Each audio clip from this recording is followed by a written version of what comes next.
the silent zone. It was an hour past midnight when Ivan crossed the rusted gates of the Chernobyl exclusion zone, his boots crunching against the overgrown path. The moon hung low, casting a pale light over the decaying ruins of a once thriving city. His flashlight flickered intermittently, but it wasn't the darkness that made him uneasy. It was the silence. The wind had stopped. Ivan was a scavenger, a man who had made his living by exploring abandoned places. The Chernobyl zone, with its broken buildings and haunted streets, had become a familiar haunt over the years.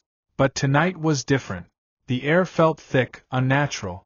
As he moved deeper into the heart of Pripyat, the sense of dread grew heavier, like an invisible presence watching from the shadows.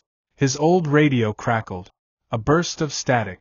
The voice that followed wasn't the usual broadcast of a security guard or an old transmission he could never quite make sense of. It was a whisper. Leave. Ivan froze. The voice was soft but clear. He turned slowly, scanning the ruins with his flashlight, but the only thing he saw were the skeletal remains of buildings, their windows like empty eyes. His heart began to pound. There was no one else here. No other scavengers, no guards, no wandering souls. He continued forward, trying to shake the feeling. This place had been abandoned for decades. The only thing here was radiation, rust, and memories. But the air that felt wrong. He reached the outskirts of Pripyat's main square, where the Ferris wheel loomed in the distance, its rusted frame like a forgotten monument to a time long past. A chill ran down his spine as he noticed something strange. The playground near the Ferris wheel, once empty and silent, now seemed different.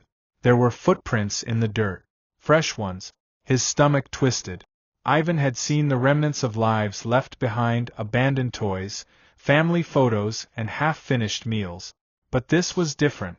These prints were deep, as if someone had walked through the thick soil only moments ago. His radio crackled again, this time louder, more urgent. Turn back. Now. But Ivan was drawn forward, his curiosity overpowering his instinct to leave. He approached the playground slowly, his flashlight dancing over the swings that creaked with a sound too soft, too haunting in the still air. As he stepped closer, the temperature seemed to drop. His breath formed clouds in the cold night, and his body tensed as a shadow flickered across his peripheral vision. He spun around, but there was nothing. His heartbeat quickened, and then he saw it. At the far side of the playground, a figure stood. At first, Ivan thought it was a trick of the light, a reflection, or the wind moving something in the shadows. But then it moved.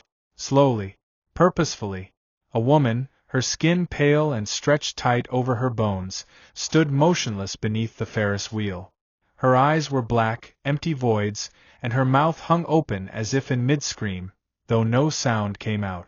The air seemed to hum around her, like 1,000 whispers, all drowned beneath the silence. Ivan's blood ran cold. His legs refused to move, frozen by an overwhelming sense of wrongness.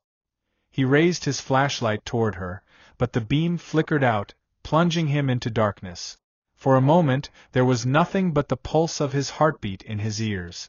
Then, the woman began to move toward him. Slowly. Unnaturally. Her limbs jerking at odd angles like a puppet with tangled strings. Ivan stumbled back, his breath coming in short gasps. He turned to run, but his feet felt heavy, as if the ground itself were pulling him down. The whispers grew louder, filling his mind, drowning out all rational thought. Leave, they whispered over and over. But it was too late. With a sudden, terrifying motion, the woman lunged. Her cold, skeletal hands grasped at Ivan's throat, and the world around him seemed to dissolve into darkness. When the authorities found his body the next morning, there was no sign of the woman. No footprints, no traces of a struggle. Just Ivan's lifeless form, his eyes wide with terror, his mouth frozen in a scream that would never be heard. The wind began to blow again, rustling the leaves and the broken remnants of the past. But the silence in the zone remained. Only the whispers that warned others to never return. And somewhere, deep within the abandoned city, the Ferris wheel creaked in the wind, turning ever so slowly, as if waiting for the next lost soul.